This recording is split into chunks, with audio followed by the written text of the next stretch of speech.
The first time I saw my soul get stolen, it was under the surgically bright lights of the Maison Chevalier preview room.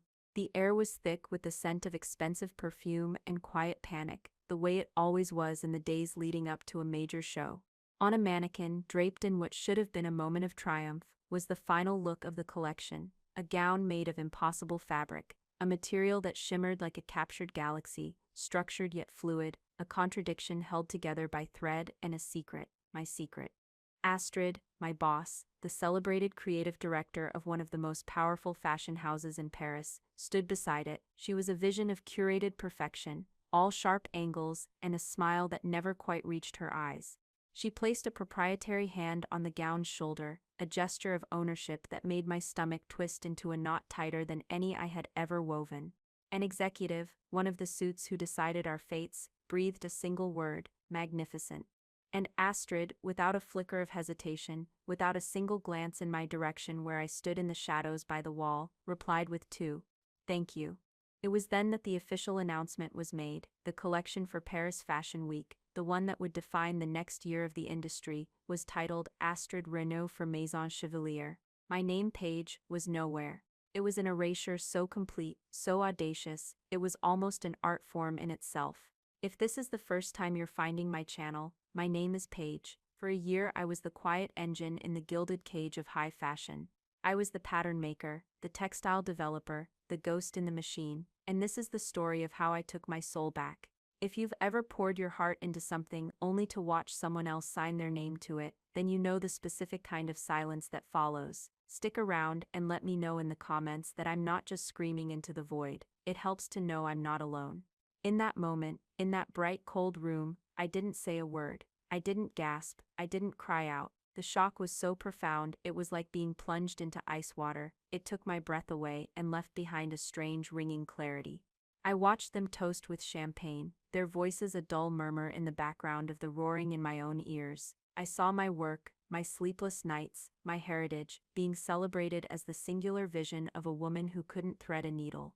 My designs relied on a rare, complex weaving technique, a skill taught to me by my grandmother, a language of the hands that couldn't be replicated by a machine, or taught in a week. As they celebrated, the single cold thought solidified in my mind. The problem for Astrid is that she has the map, but she doesn't know how to read the language. She has the dress, but she can't produce the collection. I stayed until the last of the champagne was gone, and the executives had drifted away, leaving Astrid basking in the afterglow of her fraudulent triumph.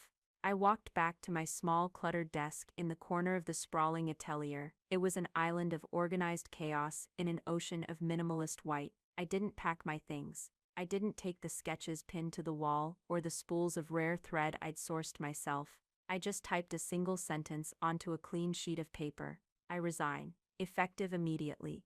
I printed it, walked into Astrid's glass-walled office, and placed it in the dead center of her impossibly tidy desk. Then I walked out, dropped my security pass on the reception desk, and pushed through the heavy glass doors of Maison Chevalier for the last time.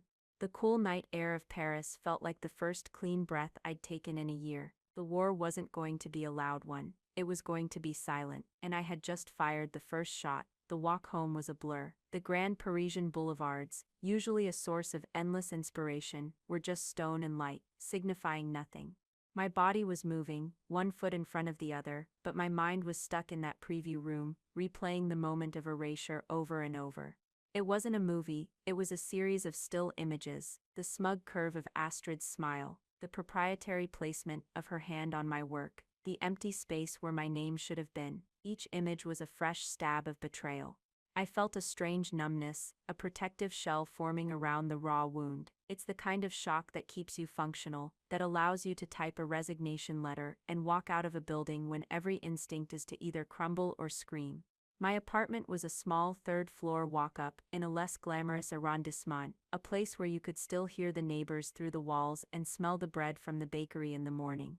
It was my sanctuary. Unlike the sterile white of the Maison Chevalier atelier, my space was a riot of color and texture. Spools of thread were stacked like jewels in glass jars. Bolts of fabric leaned against the walls, and in the center of it all, commanding the room, was my grandmother's loom. It was a beautiful ancient thing made of dark polished wood, worn smooth in all the places her hands, and my hands had touched it for decades. The sight of it, waiting silently in the soft light of the single lamp I'd left on, was what finally broke the dam. The numbness receded, and the pain flooded in. It wasn't loud, explosive sobbing. It was a quiet, gut-wrenching grief that stole the air from my lungs. I sank to my knees on the hardwood floor, my hands tracing the familiar wood of the loom's frame. This was what she had stolen. Not just a design, not just a job. She had taken this, the legacy held in this wood, the stories woven into every thread. She had taken my grandmother. My mind slipped back in time, a defense mechanism against the overwhelming present. I was a child again, maybe 7 or 8, sitting on a small stool in my grandmother's attic. Sunlight streamed through a dusty dormer window, illuminating dancing dust motes and the massive, intimidating form of the loom. Her name was Ilara. She was a woman of few words and powerful, expressive hands. She had come to France with almost nothing, a refugee from a place that no longer existed on any map. The loom was one of the few things she'd managed to bring with her, disassembled and carried like a sacred burden. It was her connection to a lost world, and the weaving technique was its language. She called it the kestrel's knot. It wasn't just a pattern, it was a philosophy. Most weaving is about tension, about control. The kestrel's knot was about listening. My grandmother would hold a length of thread, her eyes closed, feeling its weight, its humidity, its subtle character. She'd say, "The thread remembers where it came from, the sheep on the windy hill, the flax in the sun-drenched field. You don't tell it what to do, you ask it where it wants to go." The technique was a paradox. It involved creating moments of near-slack tension on certain warp threads, allowing the weft to settle in a way that wasn't perfectly uniform. Then, a series of complex, interlocking knots would secure it, creating a microscopic pucker in the fabric. When multiplied by thousands, these intentional imperfections created a surface that scattered light in a way no machine-perfect weave could.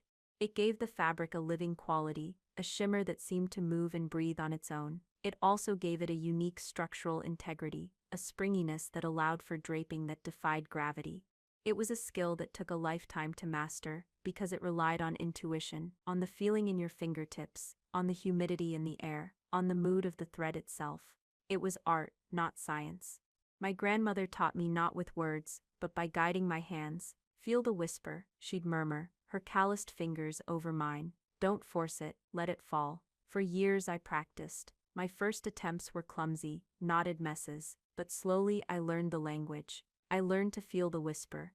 When I first interviewed at Maison Chevalier, I showed them a small sample of the kestrel's knot. Astrid had held it up to the light, her eyes narrowed not with artistic appreciation, but with a kind of predatory calculation. She saw its potential immediately, not as a work of art, but as a commodity, a gimmick, a way to generate buzz. She hired me on the spot, not as a designer, but as a senior textile artisan. It was a title that sounded important, but was strategically designed to keep me siloed in the workshop, away from the design meetings and the credit. For a year I fell into the trap. I justified it to myself.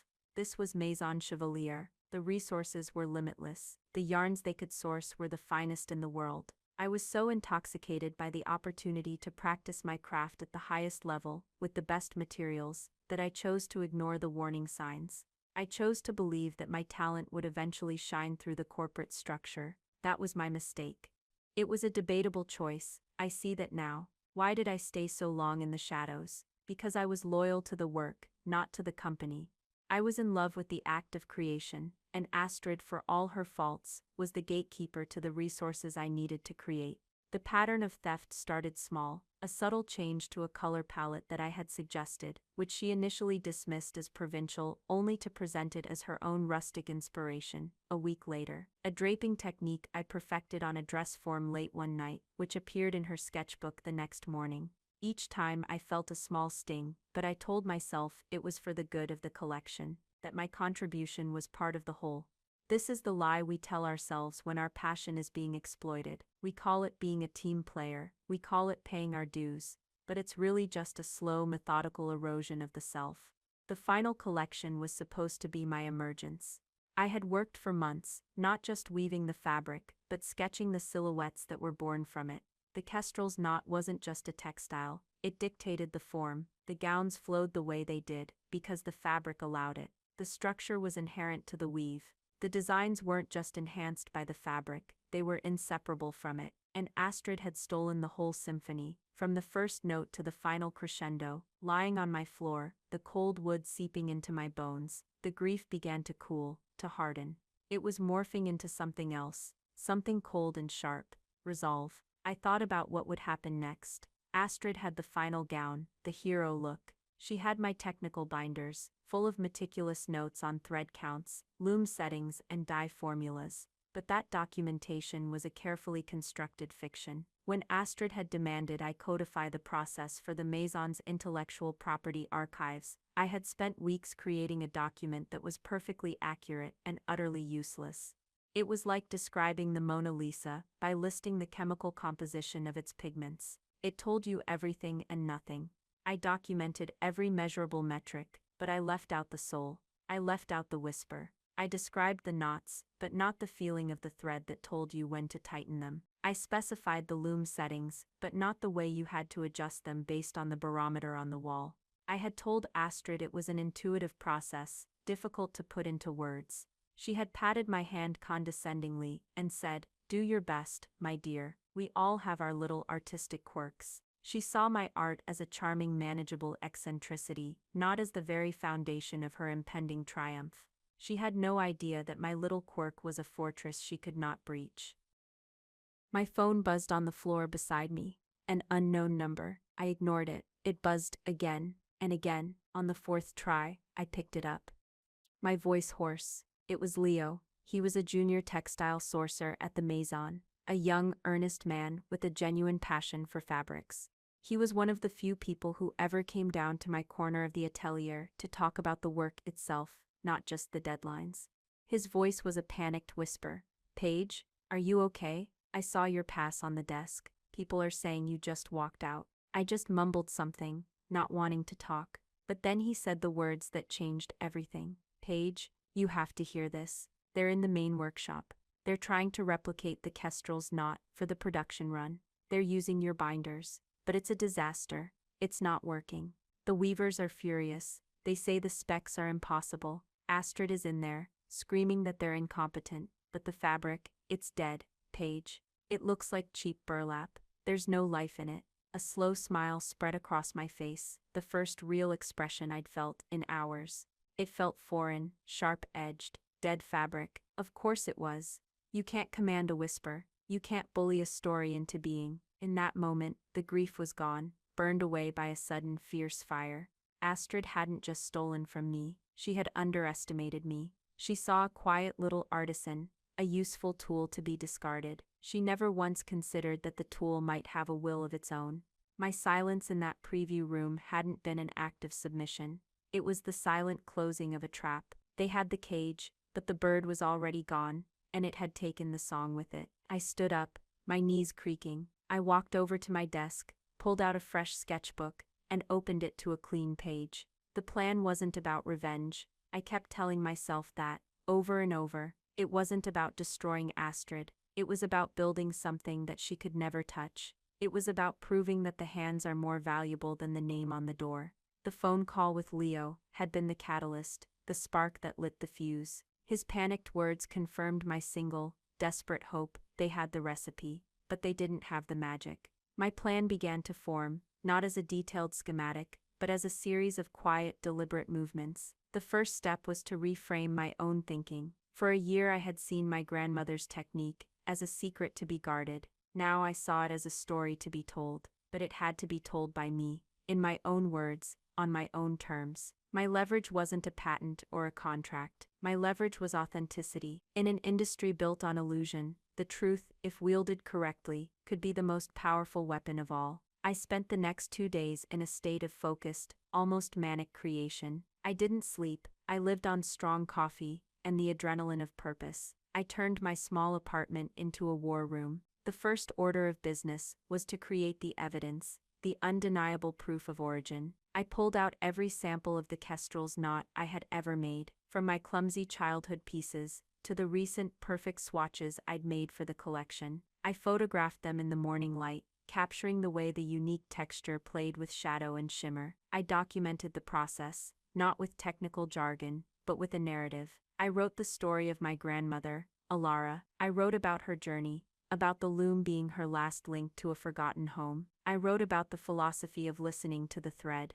I wasn't just creating a portfolio, I was building a legend. This was the part Astrid could never replicate. She could steal a design, but she couldn't steal a history. She could manufacture a product, but she couldn't fabricate a soul. This whole process raised a question, a piece of debatable logic that I knew people would ask. Why hadn't Maison Chevalier legally locked this down? How could their top artisan possess a technique so vital to a collection, without it being the ironclad property of the house? The plausible inaccuracy lay in the nuances of corporate oversight and creative arrogance. Astrid, in her hubris, had classified the kestrel's knot as a proprietary method, but she'd allowed me to write the documentation. My description was, as I've said, technically flawless but spiritually empty. I had insisted with feigned artistic vulnerability that the final touch was a matter of unquantifiable skill, a je ne sais quoi that I was happy to impart to their weavers. She saw this not as a risk,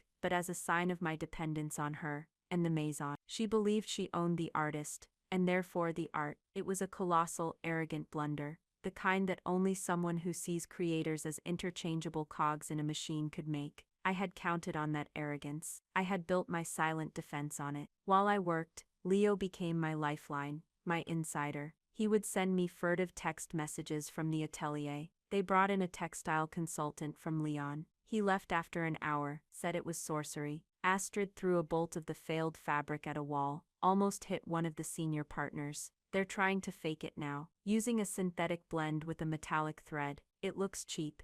Everyone knows it. Each message was a small dose of fuel, hardening my resolve. He was taking a huge risk. If he were caught, his fledgling career would be over. I asked him once why he was doing it. His reply was simple: because I saw what you made, and I see what they're doing. It's wrong. Art should belong to the artist. His loyalty was a balm on the wound of the betrayal. It was a reminder that not everyone in this world was an Astrid. On the third day my phone rang again. It was a number I didn't recognize, but it had a Parisian prefix. I answered, my voice cautious. A man spoke, his French smooth and cultured. Mademoiselle Mallory. My name is Julien Dubois. I froze. I knew that name. Everyone in the industry knew that name. Julien Dubois was the head of Atelier Ma Dubois, one of Maison Chevalier's oldest and most respected rivals. His house was known for its quiet elegance, its focus on impeccable craftsmanship over fleeting trends. He was the antithesis of everything Astrid represented. I don't know how you got my number, I said, my mind racing. A mutual friend from the École de la Chambre syndicale, he replied, his voice calm. She mentioned you had recently become available. I have been an admirer of your work for some time, mademoiselle. There was a piece in the Chevalier Resort collection last year, a simple blouse, but the fabric was remarkable. My team of course credited it to Astrid Reynaud, but I have been in this business a long time. A vision like Astrid's does not suddenly develop a soul for textiles. I suspected the hand of a ghost. I'd been trying to find out who you were for months. My heart was hammering against my ribs. He had seen it. Someone had actually seen me, even when I was invisible. He continued, I heard a rumor that the upcoming Chevalier show is built entirely on a similar textile. I also heard a rumor that there are production issues. He paused, letting the statement hang in the air. I would like to meet you, Mademoiselle Mallory, not for a job, for a conversation. We met the next day for coffee in a discreet cafe, far from the fashion district. Julien Dubois was older, with kind eyes and the hands of someone who understood how things were made. I didn't have to perform. I didn't have to sell myself. I just told him the truth. I showed him the portfolio I had built on my phone. I told him the story of my grandmother, of the kestrel's knot. He listened intently, his eyes never leaving mine. He didn't interrupt. When I finished, he was silent for a long moment. Then he leaned forward. In my experience, he said softly, there are two types of people in this industry. There are those who build, and those who brand. The branders need the builders to survive, but they will never admit it. They will take the credit, the glory, the profit, and leave the builder with just enough to keep building for them.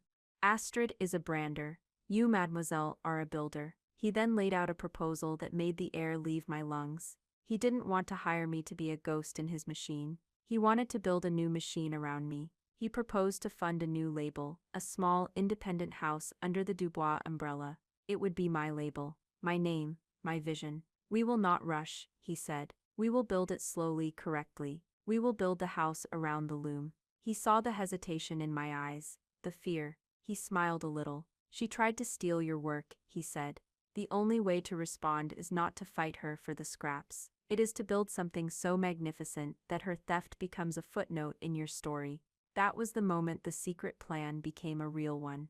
The quiet defensive strategy I had cobbled together in my apartment was suddenly an offensive maneuver, backed by one of the most respected names in fashion. The agreement was drawn up by his lawyers within 24 hours. It was simple, direct, and incredibly generous. I would have complete creative control. The new label would be named simply Kestrel. The name was a tribute, a reclamation. My signature on that contract felt heavier than any I had ever signed. It wasn't just a legal document, it was a declaration of independence. While Astrid was tearing her hair out in a workshop full of dead fabric, I was quietly laying the foundation of a new kingdom. A kingdom built not on ego, but on thread. It wasn't about revenge, it was about creating a space where the work could speak for itself. But I knew with a cold, hard certainty that for the work to be heard, Astrid's noise had to be silenced first. The first move of a silent takeover is never a shout, it's a whisper that starts an avalanche. My first move was to sign the lease on a new workshop. Julian's real estate agent found the perfect place, a former painter's studio in the Marais district, with vast north-facing windows that flooded the space with consistent, gentle light. While Maison Chevalier's state-of-the-art atelier was descending into a high-tech hell of failed experiments, my new home was simple. It was all about light and air and solid wooden floors that didn't complain when you rolled heavy equipment over them. My first call was not to a headhunter, but to a woman named Anouk. She was in her late 60s, a master weaver I had met at a textile guild years ago. She had retired, disgusted with an industry that she felt had traded soul for speed. I told her what I was doing, about the Kestrel's knot, about the new label. I didn't have to sell it to her. I heard her smile over the phone. It is about time someone reminded them what hands are for, she said. She agreed to come on as my workshop foreman. She brought with her 2 other weavers from the old guild, women whose knowledge of thread was as intuitive as my own. My first hires were not ambitious young graduates, but masters who had been discarded by the modern world. My small team was an army of ghosts. While we were setting up the looms in our sun-drenched studio, the reports from Leo grew more and more frantic. Astrid's panic was metastasizing, infecting the entire upper floor of Maison Chevalier. Leo described scenes of pure chaos. Astrid had locked herself in her office for a full day, refusing to speak to anyone. Then she emerged with a new, crazed energy, declaring that they would use a high-resolution 3D printing technique to create a facsimile of the fabric's texture on a silk base. They spent a fortune rushing the process. The result, Leo texted me along with a blurry photo, was a nightmare. The fabric was stiff, like plastic. The printed texture looked like a cheap animal print from a distance. Up close, it was a pixelated mockery of my work. The unique light-scattering shimmer was gone, replaced by a flat, uniform sheen. The soul of the collection was not just dead, it had been desecrated. The show date was looming, a fixed point in time they were hurtling towards with no functional collection to show. The initial press buzz about Astrid's revolutionary new textile had created a cage of expectations she couldn't escape. She was trapped by her own lie. The time had come for the public reveal. Julian's PR team was one of the best in the world. They understood that in a battle of narratives, timing is everything. Paris Fashion Week was less than 2 weeks away. The entire industry's focus was converging on the city. Editors, buyers, and influencers were planning their schedules, deciding which shows were must-sees and which could be skipped. Maison Chevalier, as always, was at the top of every list. This was the moment to strike. We didn't do a splashy announcement. We didn't hold a press conference. Julian's team crafted a single, elegant press release. It was sent out at 9 in the morning on a Tuesday, a time when editors are at their desks, drinking their first coffee, scrolling through the day's news. The subject line was simple: introducing Kestrel. The release was short, poetic, and devastatingly effective. It announced the launch of a new artisan-led label, funded by Atelier Boulois. It contained a single, breathtakingly beautiful photograph, taken by a world-renowned photographer Julian had on retainer. The photo was a close-up of a gown I had spent the last week creating in my new workshop. The Kestrel's knot was the star, its living, breathing texture captured in exquisite detail. The light didn't just shine on it, it seemed to emerge from within the fabric itself. Below the photo was my bio. It wasn't a corporate resume, it was the story of Alara and the loom, of a skill passed down through generations. It spoke of heritage, of artistry, of the quiet power of the handmade. It positioned the Kestrel's knot not as a technical innovation, but as a cultural treasure. The press release did not mention Maison Chevalier. It did not mention Astrid Reynaud. It didn't have to. It was a perfectly aimed missile. It didn't attack Astrid. It simply rendered her irrelevant. It presented the authentic source, making her upcoming collection, by implication, a counterfeit.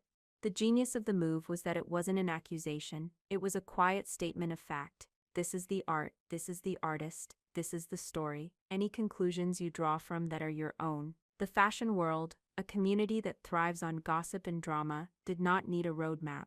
They connected the dots in seconds. I sat in my workshop with Anouk and the other weavers, a laptop open on a workbench. We watched the story catch fire in real time. First, a few influential bloggers tweeted the press release. Then the online editions of the major fashion magazines picked it up. The headlines were electric. Dubois backs mystery artisan in new label Kestrel. The real story behind fashion's most anticipated new fabric is a ghost from Maison Chevalier stepping into the light. The narrative that Astrid had spent a year carefully crafting was hijacked in a matter of hours. The conversation was no longer about her genius, it was about my identity. The silent takeover was complete. I hadn't raised my voice, I hadn't fought back. I had simply stepped out of the shadows and let my work speak, and it was screaming. I looked at the looms, at the dedicated hands of my team, at the light pouring through the windows. This was real. The noise and the panic happening across town in Astrid's glass and steel prison felt like a distant echo from another world. The fallout was immediate and catastrophic for Maison Chevalier. The Kestrel press release had detonated in the heart of the fashion establishment, and the shockwave was ripping through Astrid's carefully constructed world. The industry is a small, insular ecosystem. Everyone knows everyone, and the most valuable currency isn't money, it's credibility. In a single morning, Astrid had lost all of hers. Fashion editors and critics, who just days before were writing fawning previews of Astrid's bold new direction, were now in a mad scramble to rewrite their stories. The narrative had been flipped on its head. The question was no longer, is Astrid a genius, but is Astrid a fraud? My name, Paige Mallory, was suddenly on everyone's lips. The ghost had a name, and she had a story far more compelling than Astrid's corporate-approved bio. The power shift manifested in the most tangible way possible. The buyers' schedules. Major department store buyers from New York, London, and Tokyo, who had prime slots to see the Chevalier collection, began to quietly cancel. Leo, who had a friend in the showroom scheduling department, sent me a frantic update. They're dropping like flies, Paige, citing scheduling conflicts. But they're all calling Dubois's office, begging for a private viewing with Kestrel. The money was walking. The quiet, polite, but utterly ruthless exodus of capital was the death knell for Astrid's collection before a single piece had even been sold. She hadn't just lost the narrative, she had lost the market. They weren't just canceling on Maison Chevalier, they were flocking to me. I hadn't poached a single client. I hadn't made a single call. I had simply created something authentic, and in a world of fakes, authenticity is a magnet for power. Then came the call I had been waiting for. It was late, almost midnight. I was in the workshop, alone, examining a new weave under a strong lamp. My phone buzzed. It was Astrid's private number. I let it ring 3 times, then answered, keeping my voice perfectly level. Paige. Her voice was a strained, brittle thing. 1,000 miles from the smooth, confident tone she used in boardrooms. I said nothing, I just waited. "What have you done?" she hissed, the venom barely disguised by a thin veneer of civility. "I'm not sure what you mean, Astrid. Don't play dumb with me. This kestrel, this stunt with Dubois, you are trying to sabotage my show. You are trying to destroy me." Her panic was so raw it was almost pitiable. "Almost. The designs for the Paris collection belong to Maison Chevalier, Paige. We have the binders. We have your signature on an employment contract. This is theft. My lawyers will bury you." I took a slow breath, letting her threats hang in the stale air of the phone line. It was the desperate gambit of a cornered animal. I said, calmly, "The designs for the silhouettes may belong to the Maison Chedid. I won't dispute that, but the fabric, the kestrel's not. That is a family legacy, not a corporate asset. You have the binders, yes. How is the production run going, by the way?" The silence on her end of the line was more satisfying than any shouting match could ever have been. I could hear her breathing, ragged and uneven. I pressed my small advantage. "My lawyers, who are Julien Dubois's lawyers, are quite prepared for this conversation. They are experts in artistic intellectual property. Are yours?" The threat of a lawsuit evaporated. She knew, and I knew, that a legal battle would mean discovery. It would mean depositions. It would mean weavers and textile experts testifying under oath that the kestrel's knot could not be replicated from my official documentation. It would be a public confirmation of her fraud. Her tone shifted instantly from aggression to a sickly, desperate plea. "Paige, listen to me. We can fix this. There's been a misunderstanding, a breakdown in communication. I was planning on giving you a co-credit, a textile direction by Paige Mallory title in the show notes. We can announce it tomorrow. We'll say it was a planned surprise, a way of launching your career. Just call off Dubois. Tell the press it was a misunderstanding. I will give you anything. A promotion, head of the atelier, anything." It was the final pathetic card to play, trying to buy back the soul she had tried to steal. I almost laughed. It wasn't about revenge, I reminded myself, but a small, hard part of me savored this moment. The power shift was complete. The brander needed the builder, and she was finally admitting it. "No thank you, Astrid," I said, my voice soft but final. "There's nothing to fix. I am exactly where I need to be." I hung up the phone before she could respond. I had taken back my work, my name, and my story. The final step was to let her be consumed by the empty space I had left behind. The day of the Maison Chevalier show was gray and overcast, a fitting mood for a funeral. I wasn't there. I had no desire to see the carnage firsthand. Instead, I was in my own sunlit workshop, surrounded by my small team. We were working on our own first, private showing, a small affair for the select buyers and critics who had abandoned Astrid for us. We had the windows open, and the sounds of the city drifted in, a backdrop to the rhythmic, comforting clatter of the looms. My phone, however, was a direct line to the front lines. Leo was at the show, sending me updates. "The atmosphere is toxic. No one is excited. It feels like an obligation." The show began. He sent a photo of the first look. It was a gown that was meant to be ethereal, a cloud of shimmering fabric. In my original design, it was weightless. The version that walked the runway was a tragedy, made from the stiff, astroturf-like material they had hastily manufactured. It hung on the model like a cardboard cutout. It had no movement, no life. Where my fabric would have swirled, this fabric buckled. The next photo came through, a tailored jacket that was supposed to have a structured softness. It looked like cheap upholstery. Leo's texts became short, brutal assessments, clunky, awkward, dead.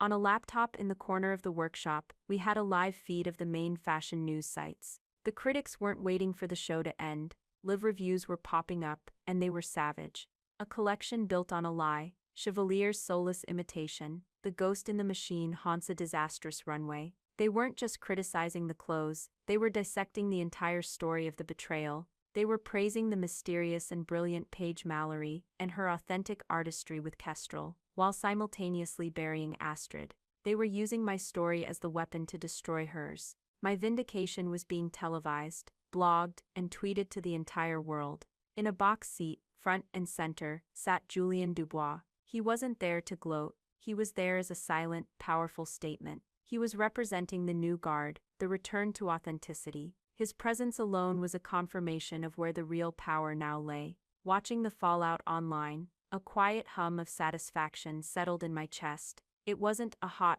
fiery rage. It was a cool, clean feeling of justice. It was never about revenge. It was about the truth, and the truth was having its moment. The day after the show, the news broke. The board of directors of Maison Chevalier, facing a PR nightmare and a catastrophic loss of orders, had fired Astrid. The announcement was a sterile, two-sentence statement on their corporate website. Her meteoric rise had ended in an equally spectacular fall. She had built her career on the work of others, and when the foundation was pulled away, the entire glittering facade had crumbled into dust. She was gone, erased. A footnote in the story of my rise. My own showing for Kestrel took place 2 days later. It wasn't a runway show. We simply invited a handful of the world's most influential buyers and editors to our workshop. We served them coffee and croissants. We let them walk among the looms, to touch the fabrics, to see the weavers' hands at work. I didn't give a speech. I just answered their questions. I told them about my grandmother. I showed them the difference between a thread that is forced and a thread that is listened to. They didn't just see a collection. They saw a philosophy. They saw the source. The orders we received that day were enough to fund Kestrel for the next 5 years. We hadn't just sold clothes. We had sold a story, the true story. A few weeks later, Julian walked into my office.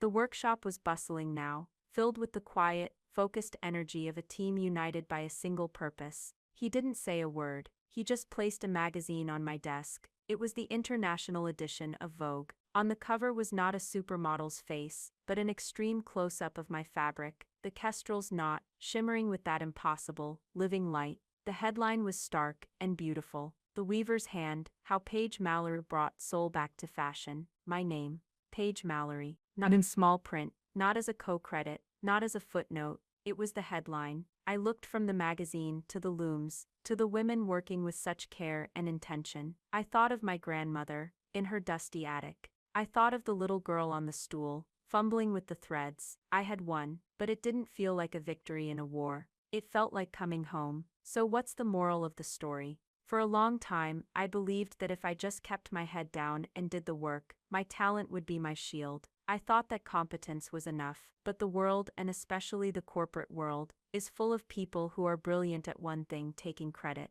They build their empires on the foundations of other people's talent, and they are masters of making you feel grateful for the opportunity to be exploited.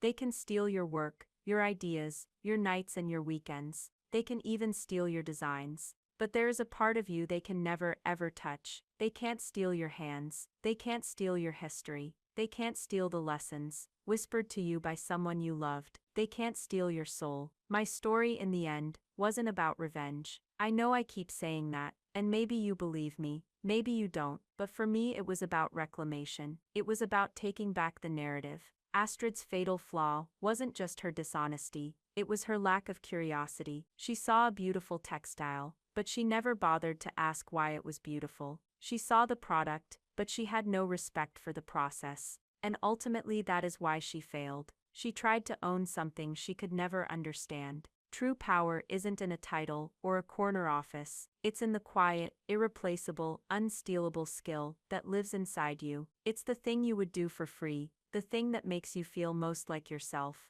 That is your fortress. That is your weapon. Build on that, and no one can ever truly take anything from you. If you've made it this far, thank you. If this story resonated with you, if you've ever felt overlooked, underestimated, or erased in your own life, please let me know in the comments below. Sharing our stories is how we take the power back. It reminds us that we aren't alone in these fights. And if you found some value here, please do all the things that help a channel grow. Like this video, share it with someone who might need to hear it, and of course hit that subscribe button and the notification bell so you don't miss what's next. Thank you for listening.